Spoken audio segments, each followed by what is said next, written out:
I can't take it anymore. Kill me already." At the heartbreaking cry of my emaciated daughter chained up, I was left speechless. I headed to my daughter's house, where contact had been lost shortly after her marriage. What I saw there was the pitiful state of my beloved child. Was the promise of happiness from the son-in-law, who vowed to take care of her, a lie? I won't forgive this, no matter what. Trembling with anger, I vowed to return my daughter's suffering twofold to that man. Having lost my husband to illness at an early age, I raised my daughter Iris single-handedly while working as a nursery teacher. There were many challenges, both financially and emotionally, but we overcame them together with my honest and gentle daughter. I worked at the nursery until I was 60, and in the year I retired, Iris's marriage was discussed. And when the day for my daughter's wedding was set, various thoughts raced through my mind, filling my heart. However, when Iris introduced her husband Oliver to me, the impression wasn't very good. 8 years older than my daughter, he had a somewhat commanding tone towards Iris, perhaps because of that. He greeted me properly and remained polite throughout, but even when Iris made tea for Oliver, he didn't say thank you and acted as if he didn't notice. He might be domineering, but somehow I felt there was more to it, and it bothered me somewhere deep in my heart. However, my daughter, who lost her father at a young age, might have been seeking some shadow of a father figure in Oliver, who was 8 years older. Iris is a modest type, so maybe someone who takes charge like him is a better fit. I had concerns about Oliver's attitude, but it's natural for any parent to worry when marrying off their child. So, I decided to reconsider and warmly watch over their future together. Moreover, seeing Iris happily supporting him at the wedding, I felt reassured. After registering their marriage, the daughter and son-in-law began living in the house where he originally lived.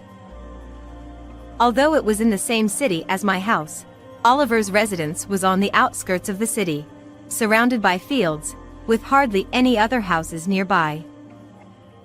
I was a little worried that Iris might feel lonely, but I heard that Oliver had started his own business about 6 years ago, making use of the land.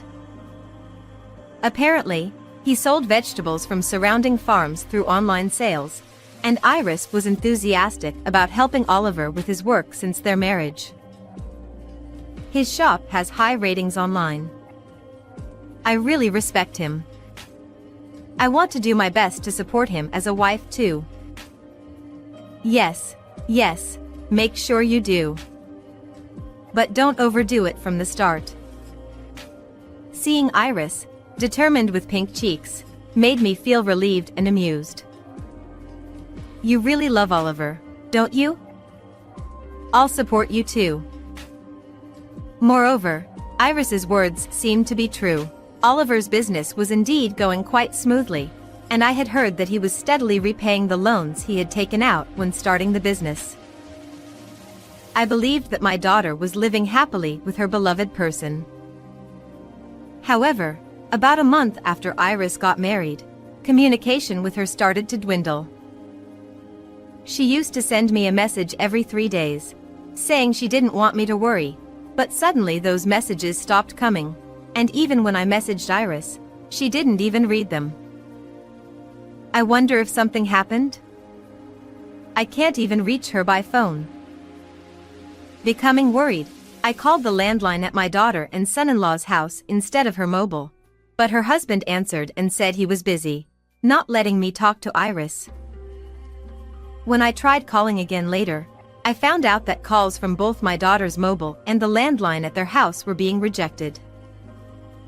What on earth? This is really strange. Filled with unease, I couldn't sit still and drove to check on my daughter's condition. Even though the distance by car was only about 20 minutes, it felt incredibly far, but I managed to arrive at my daughter and son-in-law's house. At first glance, Oliver's car was not parked there. I had heard that during weekdays, my daughter often visited farms, so she might be out. For the time being, I headed to the front door and pressed the intercom, but there was no response. "Are you not home?" "But I can't leave until I confirm Iris's safety." No matter how many times I rang the doorbell, there was no response, so I approached the front door. "Iris? Are you there?" "It's your mom. Sorry for coming all of a sudden." M.O. There. Taking a chance and calling out, I faintly heard my daughter's voice coming from the back of the house. Hastily, I made my way to the yard, and what I saw there was an unbelievable sight. "I can't take it anymore. Kill me already." Under the cold winter sky, Iris muttered those words, her eyes unfocused, her cheeks sunken, bearing no resemblance to her former self. But what shocked me the most was the fact that my daughter's limbs were chained. Why is Iris in this state? What is Oliver doing? Unable to accept the reality immediately, various questions raced through my mind, but above all, helping my daughter was the priority. "Iris, Mom will help you now. Just hold on a little longer." I tried to encourage her, but she only nodded weakly. Her appearance only increased my anxiety. A few minutes later, I managed to unchain her, and I could finally free my daughter. "Your body is freezing. Let's get inside and warm up first." As I tried to put a jacket on my trembling daughter and lead her inside, she started trembling as if she was scared of something. This is definitely not right. It might be better to take her to my house. I put Iris in the car, worried about her condition, and decided to take her to the hospital first. Although she was physically and mentally weakened, fortunately, there were no serious issues, and she was able to return home after receiving intravenous fluids just to be safe. Returning to the house where my daughter and I had lived together for many years, Iris seemed to regain some composure. "Here, drink this and warm up. If it's too much, you don't have to force yourself." What happened? After making hot milk tea, which Iris loved, I broached the subject. "Thank you." "Well, you see." As Iris took a sip of the milk tea, she began to speak little by little, revealing something shocking. It turns out, shortly after they got married and started living together, Oliver began to abuse Iris whenever something displeased him. Furthermore, she was made to work tirelessly from morning till night, ordered to find new farms to procure vegetables, and if she couldn't, she wasn't allowed into the house. I hugged my daughter as she said that, but at that moment, her phone started ringing continuously. When Iris looked at the screen, her complexion changed instantly. Curious, I looked at my daughter's phone and saw several messages from my son-in-law saying, "Where did you go? I won't let this slide. Iris, give your phone to Mom."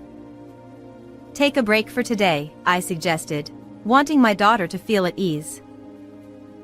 After taking her to the room she used before getting married, I sat in the living room thinking about the future, and once again, my daughter's phone rang. As expected, "It's him calling," I said to myself. The caller was indeed Oliver. "Hey, Iris. You think you can just go off with your mom? I'll make sure both of you regret it."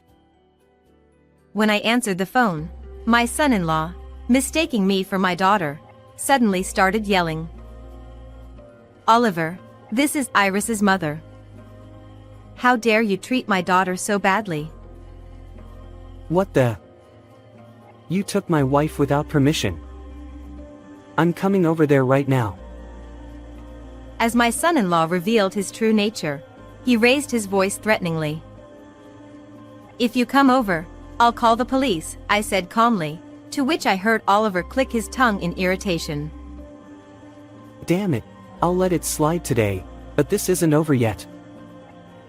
With frustration evident in his voice, my son-in-law hung up the phone. Feeling that I couldn't delay any longer in facing Oliver's wrath, I immediately took action to rescue Iris from her husband the next day. About a week after protecting my daughter, Oliver showed up at my house in a fury. Reluctantly answering the persistent doorbell, I found Oliver standing there like a demon. "Oh, didn't I tell you I'd call the police if you came over?" It's not about that. Oliver seemed to have rushed here as he was out of breath, showing signs of considerable agitation. "You're out of breath. I thought you'd be coming around this time." Knowing that my son-in-law would come, I welcomed him without hesitation, despite his sudden visit. "What's the rush?" The contract farmers suddenly stopped supplying vegetables, and I can't do business anymore. "Oh my, that's quite a problem." Suppressing the urge to laugh at his predicament, I casually replied, and Oliver glared at me fiercely. What do you mean by that? You know what you did. Oliver, appearing to be on the verge of grabbing me, began to edge closer and closer. So, I showed him Iris's smartphone and played a certain voice recording. What came through the recording was Oliver's angry shout. I'll make sure both of you regret it. What is this? This is the voice from when you called Iris before. I let various people listen to it. What? Who did you let listen to it? In fact, every year at the nursery school where I had worked for many years, I used to go to the nearby farms for sweet potato digging and rice planting. I still have friendly relations with several farmers, so I let them listen to the recording and exposed Oliver's true nature. His story quickly spread throughout the nearby farming community. It's everyone in the nearby farms. They were all very surprised. Upon hearing this, Oliver turned red with anger. What have you done? I'll sue you for obstruction of business. Who's in trouble here? The farmers said they were originally fed up with your attitude. Initially, it seemed that my son-in-law had been cautious around the farmers, but as soon as his online shop became successful, he became overbearing. So the farmers got together and decided not to supply vegetables to you. You brought this upon yourself. My son-in-law, who had no words to retort to my argument, stomped his feet in frustration. However, it seemed he had come up with something as his face suddenly lit up. You know, Iris is with me. She's on my side. Oliver declared loudly and started looking around. Oh, Iris. It's been a while. I missed you. Spotting my daughter, Oliver approached her with a flattering tone. Iris, you finally came out. It's okay because Mom is here. Hearing Oliver's voice, my daughter summoned her courage, nodded vigorously in response to me, and turned to face him. Oliver, I won't obey you anymore. My daughter firmly rejected him, leaving my son-in-law looking bewildered for a moment, unsure of what was happening. Oliver, what do you think you did to Iris? There's no way she would ally with you. What can you two silly women do? I'm not wrong. I'll sue both of you together, so brace yourselves. Seeing my son-in-law's uncooperative attitude, my daughter sighed deeply. Oliver, I can't do this anymore. I can't keep up with you. Let's get a divorce. Why yeah. Try if you can. I won't admit it even if you come crying later. Perhaps he hadn't expected to be told such a thing by my daughter, but Oliver remained defiant to the end, albeit flustered. "Oliver, you'll be the one facing the judgment of the law." Saying so, I thrust the divorce mediation application in front of him. What's this? "I've already hired a lawyer. What you've done is a serious offense. We're also prepared to take legal action." Perhaps feeling pressured by the mention of lawyers and lawsuits, Oliver suddenly started sweating profusely from his forehead and began to apologize. "No matter how much you apologize, I'll never forgive you. First, apologize sincerely to Iris." With a firm tone, I demanded this from Oliver, who then clung to Iris, begging for forgiveness. Iris, I was wrong. I won't do it again. "I'll accept your apology. But we're still getting divorced." As Iris said this, my son-in-law looked pathetic, clinging to her and refusing to let go. I don't want a divorce. Don't abandon me. "Don't talk like everything's fine after tormenting my daughter. We'll proceed with the divorce through the lawyer, and I won't let you see my daughter anymore." Peeling Oliver away from my daughter, I declared firmly and escorted him out of the house. After that, with the help of a lawyer, Iris's divorce was successfully finalized. She demanded $30,000 in compensation from Oliver. His online shop suffered from a lack of fresh vegetables, and its reputation plummeted online. Despite his efforts to recover, including borrowing money from dubious sources, he ended up going out of business. With the payment of compensation and the ballooning debt repayment looming over him, it's unclear what he'll do next. Meanwhile, Iris gradually regained her physical and mental health and began looking for a job for the future. While enjoying life with my daughter, I also joined a handicraft circle to enjoy my own life. How did you like this story? Please don't forget to subscribe to the channel. Well then, see you in the next video.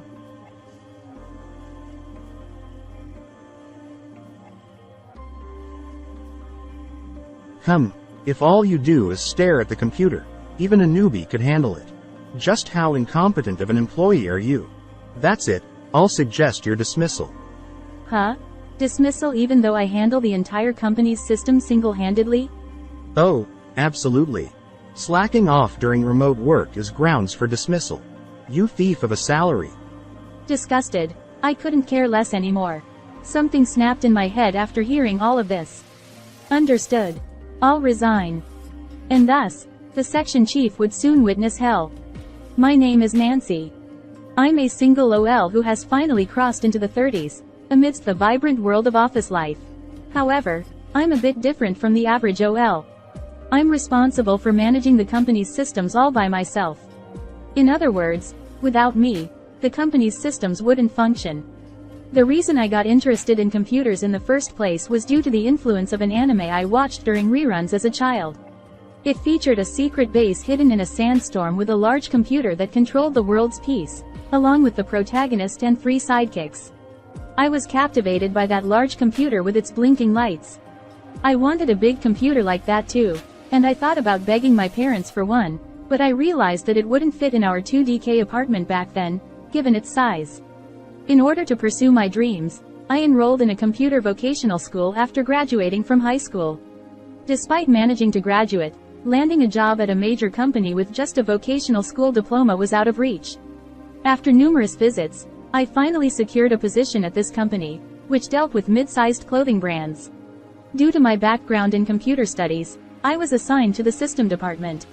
At that time, the system department comprised several engineers who had graduated from universities or vocational schools, responsible for managing and operating the systems.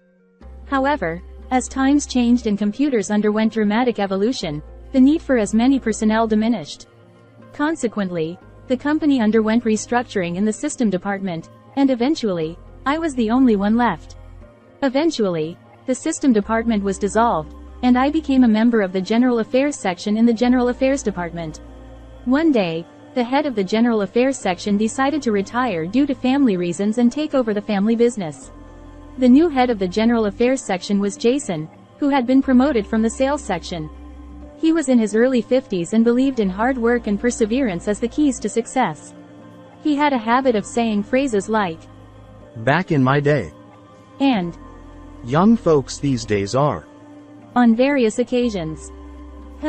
He seemed like a survivor of the passionate Japanese salaryman from the old days. Well, since the General Affairs Department was a safe and stable division, I didn't expect any major issues. Plus, my job involved system management, so a field that the new head, with his limited computer knowledge, wouldn't interfere with. So, I felt reassured. However, that was too naive. When I greeted him, the section chief, Jason, muttered, Can a woman handle this job alone?" I retorted inwardly. Don't underestimate me just because I'm a woman. Of course, I kept that to myself. In our company, due to the emergency declaration caused by the virus, a remote work system was implemented to enable work from home. However, since the general affairs tasks are somewhat inconvenient to handle remotely, it was decided that one person must come to the office on rotation. Despite that, unrelated to this, I was assigned to come to the office separately from other employees for system-related tasks once a week. One day, my scheduled office day coincided with the section chief's.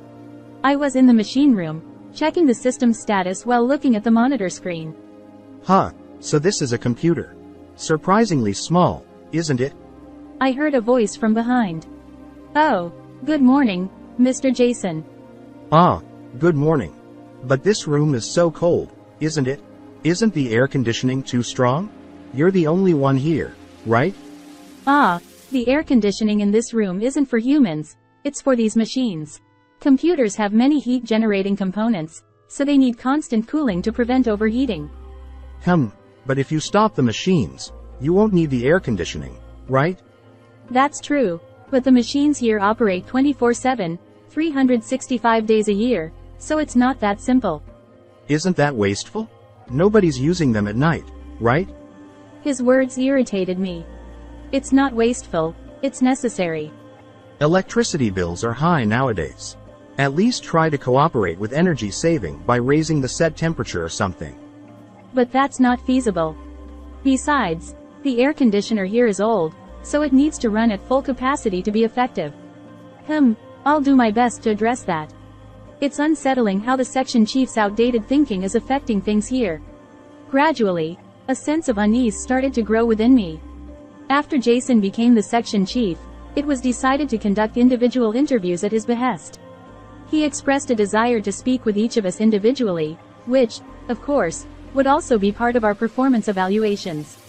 Since the interviews were conducted using a video conferencing system, I made sure to dress appropriately from the waist up, but I remained in my sweatpants below the camera view. I also applied a bit of makeup. Alright, this should be fine. I thought as the time for the interview arrived and the section chief appeared on the screen. "Good morning, Chief," I greeted.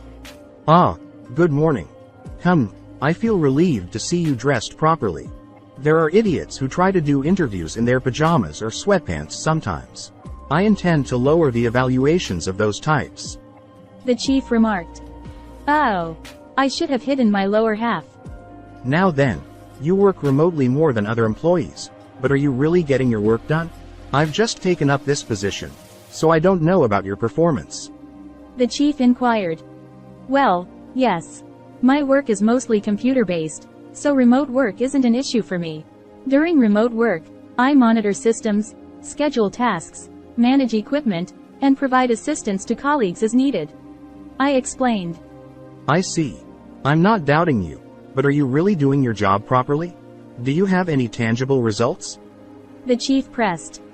Yes. You're definitely suspicious. When it comes to the results of my work, it would mean that the company's systems are functioning properly," I responded. The chief nodded thoughtfully. "I see. However, from my perspective, and forgive me for being blunt, I don't think your job is that important." He smirked and continued. "Actually, the current tasks could be handled by a female employee alone. I mean no offense, but I don't see the need for dedicated personnel. He's been saying, I mean no offense, over and over, but he's truly offensive. Besides, gender has nothing to do with system management. Wait a minute. Are you saying I have no value? I interjected. Well, based on my judgment, it's hard to say otherwise. The chief replied. I take pride in doing work that matches my salary, even during remote work. I insisted. Work always yields results, right? The chief remarked. Exactly. So, ensuring the systems operate smoothly is like the result of my work. I explained. The proper functioning of computers is expected. Why is maintenance always necessary? Even cars only need inspection every 2 years, right? The chief countered.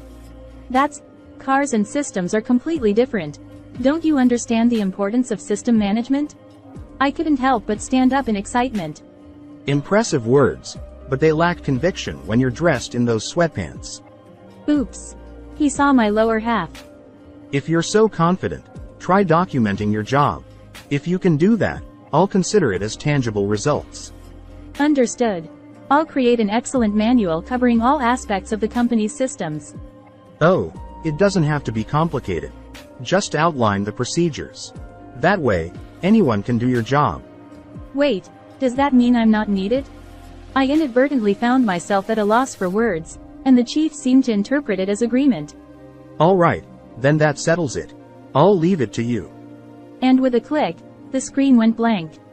Phew, that was exhausting. I sighed, feeling defeated. That night, I was drinking whiskey alone, nibbling on my favorite crackers. It was quite a modest drinking party. Sigh. Only sighs escaped me. At that moment, drawn by the smell of crackers, my loyal 3 servants approached. I gave them commands. Lopros, take to the sky. Meow. Poseidon, head to the sea. Meow. Rotom, transform. Meow. You guys are good at responding, huh? How about saving your master from danger? While petting my servants who were enjoying their share of crackers as a reward, I pondered my future. Well, que sera sera. As the old saying goes, life has its ups and downs. I gulped down the remaining whiskey. I was tasked with selecting the model of tablet to be used for sales purposes at the company. While it was for sales, I believed it needed to have enough performance to connect to the internal system for tasks like attendance management and expense reporting. However, when I proposed this to my section chief, he rebuked. Not necessary, not necessary. It seems like you're choosing based on your preferences. Don't you think about cutting expenses if you're considering the company? It seemed for him, cutting expenses mattered more than efficiency. Understood. I will reconsider. I replied. Of course. He said. If we can reduce expenses here, it will improve my evaluation. Absolutely follow my instructions. Prioritizing one's own evaluation over streamlining company operations. Oh well, it can't be helped. I headed into town on a Saturday off, aiming to find a cheap tablet and try it out in person. Not bad at all. But the price is quite something. I thought. Good things come at a high price. The attractive ones always seem to correlate with the performance and the price tag. The section chief always demands the impossible. I guess I'll have to compromise and just consider the price. I concluded. Eventually, that was the verdict, and I started heading back towards the station. On the way, I passed by a flashy sign for Hooters. It seemed like this city had quite a few of these establishments now. As I watched, the door opened, and a couple came out, a provocatively dressed lady and a man. The lady in the daring attire said, Well then, darling. See you soon. Come back real soon, okay? With a wave, she bid farewell, and the man replied, Yeah, I'll definitely come back. Can't have you forgetting about me. The customer also said goodbye before they parted ways. Oh wow. Darling? What's that all about? Are they playing couple or something? But wait, that customer's voice sounds familiar. And when I looked at their face, it hit me. Hey, was it Jason, the section chief? I stood there in shock, and then he called out. Oops. He's coming here. Without thinking, I turned away from the section chief and headed towards a nearby stall, placing a random order and ending up with a piping hot gratin. Somehow, I managed to avoid the section chief. I hurriedly took refuge on a bench in the park and started eating the gratin. This gratin is delicious. I mused as I savored my favorite dish, recalling the scene I had just witnessed. So, the section chief. He's into Hooters, huh? And being called darling made him look completely flustered. Well, I guess everyone has their own preferences, no point in judging. With that, I took another bite of the remaining cheese and got up from my seat.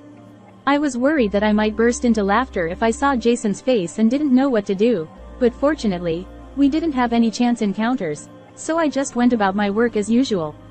However, one day while working remotely, I noticed a discrepancy in the inventory management of the computers slated for disposal. The number of laptops didn't match between the end of last month inventory and the end of this month inventory. Well, they were quite old models and slated for disposal, so it wasn't something to worry about too much. But since there were disposal costs associated with these computers, I had to claim expenses for the quantity, and the amount didn't match the actual disposal fees. More than anything, the mismatch in the number of disposed computers bothered me. Then, one day, I was browsing through an online auction. As I lazily scrolled through the listings of computers, one caught my eye. Oh, this is the same as the one we used at the company before, I thought. The description read, Description: it's an old model but has been tested and works fine. It's ready to use right away. I see, despite some signs of use, it's quite a bargain. The seller's name was Jay. A name like a movie protagonist. Jay? I was a bit curious, so I checked out this person's listings. They had listed several used computers, all of the same model. Something seems fishy, I thought. Feeling intrigued, I bookmarked the listing for further investigation. The relationship between my section chief and me remained as contentious as ever, and his attitude towards me became increasingly strict. He pressed me to explain in detail the work I was doing while telecommuting. What's this work report? You're just browsing the net and watching videos most of the time during telecommuting, aren't you? Internet searches are part of my job for research purposes, and videos serve as reference materials.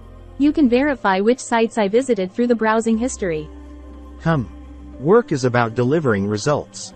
That's what counts as achievements and leads to evaluation. Without any tangible results, it means you're not working, not worthy of evaluation. Well, my job is to ensure the smooth operation of the system. I've explained this multiple times, haven't I? So, if the system runs smoothly, you're not working, right? How do you come to that conclusion? This section chief simply doesn't understand my job. Telecommuting is just an excuse to slack off beyond my supervision. What exactly do you do while telecommuting? I'm responsible for managing the company's systems, maintaining them, and handling any issues. HMPH, even a rookie can stare at a computer. Really, how incompetent can an employee be? Anyway, I've had enough. I'll suggest your dismissal. Dismissal even though I handle all the company's systems single-handedly? Of course. Slacking off during telecommuting equals getting fired. You're just stealing a salary. I'm exasperated. I don't care anymore. Something snapped in my head after being pushed this far. Fine. I can't work with you anymore. I'll resign as you wish. Don't come crying back to me later. Even though the 21st century is nearing its 4th decade, there are still primitive-minded people like him surviving. Finally made up your mind, huh? Do as you please. I feel relieved now. With that, the screen went blank. He should learn the struggles of system management. I couldn't contain my anger and impulsively threw the cat's toy I had nearby. Feeling exhausted, I brewed some coffee and returned to my computer, only to receive a call from the department head during a video conference. Oh, yes. This is Nancy. Sorry to disturb you while you're busy. Is it okay to talk now? Yes, it's fine. What can I help you with? So, I was just talking with Jason, the section chief. He mentioned that you're considering leaving the company. And I wanted to have a chat about it. It's about the earlier conversation. The department head must be struggling with Jason too. I may be old-fashioned as well, but I believe I understand the company's systems and your job managing them. However, he insists he can't comprehend your work, and accuses you of slacking off during telecommuting. It's quite troublesome. It's not a laughing matter. But I've reached my limit. Being called a slacker and a salary thief, I just can't continue working like this. Well, try to calm down a bit. I'm also troubled by this. I intend to address this issue seriously. No, I've already decided to resign. Well, could you just calm down and listen to what I have to say? It's too late for that. My decision is final. With my anger evident, the department head smiled wryly. Actually, I have something in mind. Will you hear me out? Come to think of it, I have something to report too. Is it about Jason, the section chief? He, as expected. You're quite perceptive. Ha. Figured you'd know. The department head and I shared a knowing smile through the screen. He's been my superior since I joined the systems department, and despite the age gap, we get along well. After sorting things out with the department head, I agreed to come into the office on the last day of the month. Alright then. You'll come into the office as planned on your last day? Yes, Jason is scheduled to be in the office that day too. And so came the last day of the month. When the section chief spotted me at the office, he approached with a smirk. Make sure your desk is tidy. A departing bird should leave no trace, you know. Yes, understood. Good morning. It's good that you two are here together. Oh, good morning, sir. The department head winked at me as I greeted him. He seems quite cheerful. Jason, you've probably known already. But Nancy is leaving the company. It's regrettable for the company. But her decision is firm. Yes, indeed. Since she wants to leave, there's nothing we can do. The section chief nodded along with the department head, rubbing his hands together. Now, it's unfortunate that Nancy is leaving. But I'm thinking of making some organizational changes. The section chief tilted his head at the department head's words. Organizational changes? Isn't it a bit too much for Nancy's resignation? You think so? This matter is quite significant. With that, the department head began to read from the document he held. Starting next month, we'll establish a systems department within the General Affairs Department. We're planning to assign new recruits as members under the head of this department. A new recruit as the head? But a systems department is unnecessary. They'll just slack off and steal salaries anyway. No. If anyone's a thief, wouldn't it be you? Huh? I don't understand what you're implying. The section chief was clearly unsettled. Ignoring the section chief, the department head gave me the go-ahead. Nancy, go ahead. Yes, sir. Well then, section chief, did you know that recently, some computers slated for disposal have gone missing? I didn't know anything about that. Since disposing of electronic equipment like computers incurs disposal costs, you properly billed the expenses to the department, right? Yeah. I should have taken care of that already. Well, the quantity I billed for and the actual quantity disposed of don't match. So what's the big deal? That means only a fewer number of computers have been disposed of than the amount allocated by the company. I find this suspicious. That's, a mistake on the computer's part. It's not a reliable system, so it's bound to have errors like that. Oh, really? Well, I happen to be the one who designed that unreliable system. The department head responded with a smirk. The section chief froze with his mouth agape. Nancy, please continue. The department head instructed. Yes. So, the discrepancy amounts to about $2,000. This amount seems to be missing. Additionally, regarding the missing computers, I found out that the same models have been listed on an online auction site. So, I purchased one to investigate. Upon inspection, the license number matched our company's records, confirming that these were indeed the company's discarded computers. Interestingly, the seller goes by the name, J. Jay? What in the world? The department head burst into laughter. Wait, it wasn't me. Indeed, the shipping address wasn't the section chief's. It belonged to someone else. And who might that be? The department head inquired, already knowing the outcome and grinning. That person turned out to be a college student working part-time at Hooters.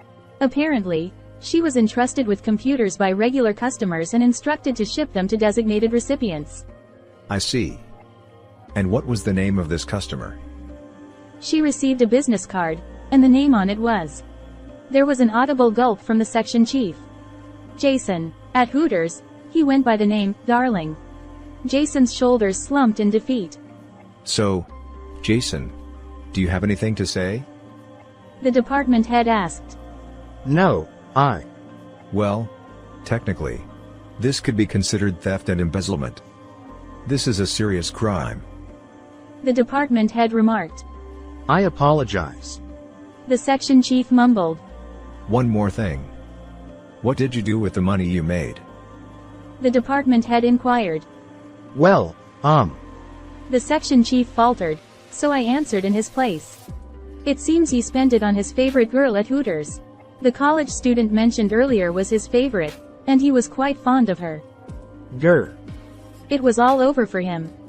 Now, Jason, are you willing to admit to your wrongdoing? The department head asked. Yes, I'm sorry. Well, if I wanted, I could report this to the police.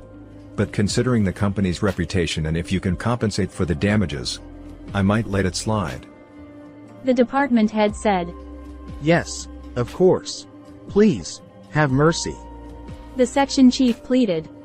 In that case, we'll demote you from your position as section chief and reduce your salary for about 6 months. Forget about any bonuses. Is that too lenient?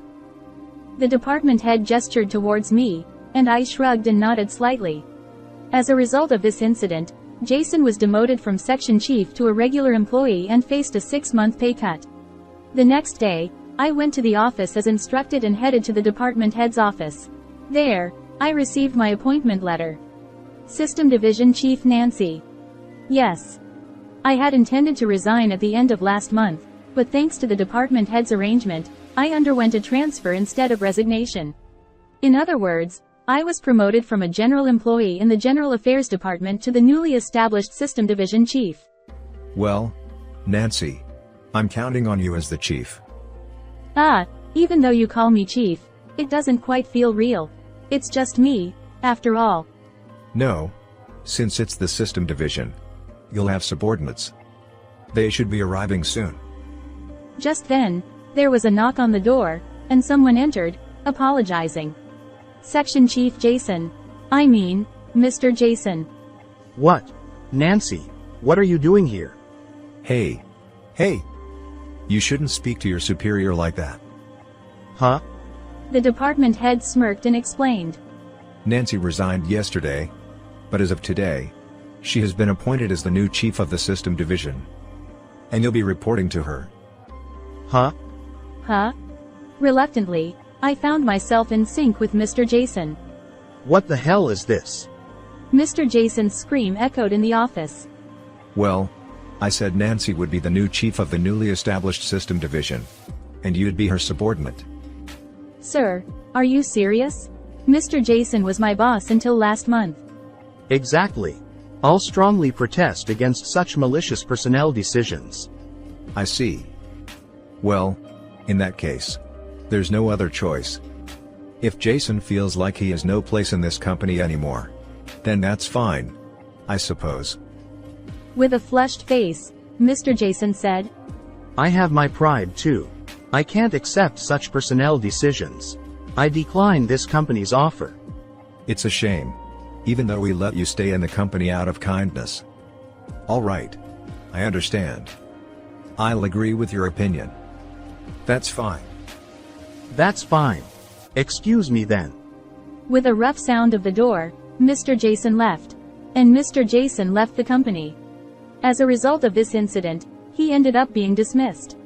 Now, Mr. Jason won't be able to go to his beloved Hooters anymore. Well, finding a new job should be the top priority, but at his age, it might not be so easy, right? I don't care, though. I've heard rumors that he blew through his savings and his wife found out. Maybe his personal life is in trouble too? I don't care, though. I became the chief of the system division, and while the nature of my work hasn't changed much, the process for applications now goes directly to the department head, making my job a bit easier. By the way, it seems the General Affairs Division Chief is also held by the department head. Today, I was at the office on a day off for machine maintenance. Now that I'm the chief, I sat in a slightly elevated chair, checking the progress of the maintenance. Come to think of it, I haven't been back home for a while. Maybe it's time for a visit to show filial piety. As I pondered this, I realized I was drifting off. No, I need to focus on work. I turned back to the monitor and started checking the numbers. I do love computers, after all. As the fulfilling days returned, I couldn't help but feel a